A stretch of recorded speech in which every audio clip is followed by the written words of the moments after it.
मथुरा में राज्य करता था।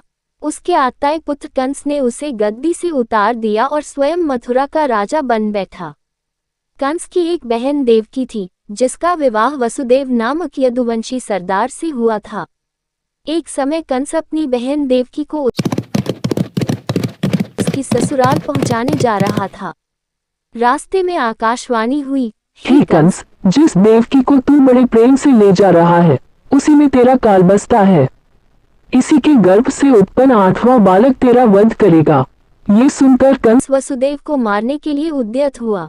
तब देवकी ने उससे विनयपूर्वक कहा, मेरे गर्भ से जो संतान होगी उसे मैं तुम्हारे सामने ला दूंगी। बहनोई को मारने से क्या लाभ है। कंस ने देवकी की बात मान ली और मथुरा वापस चला आया। उसने वसुदेव और देवकी को कारागृह में डाल दिया।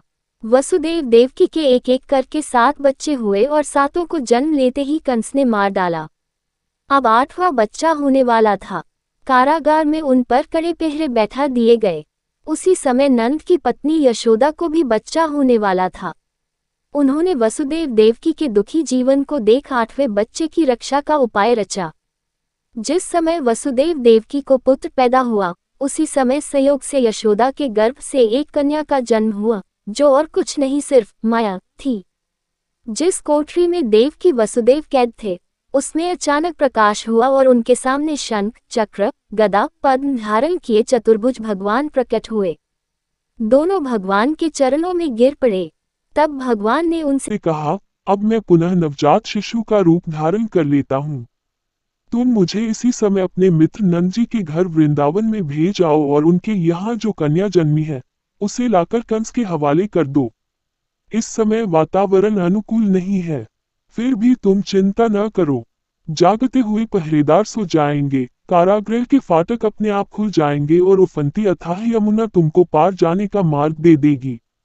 उसी समय वसुदेव नवजात शिशु रूप श्री कृष्ण को सूप में रखकर कारागृह से निकल पड़े और अथाह यमुना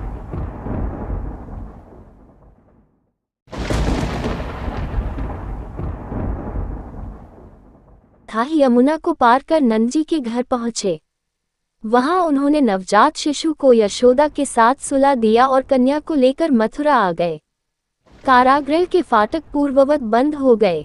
अब कंस को सूचना मिली कि वसुदेव देवकी को बच्चा पैदा हुआ है।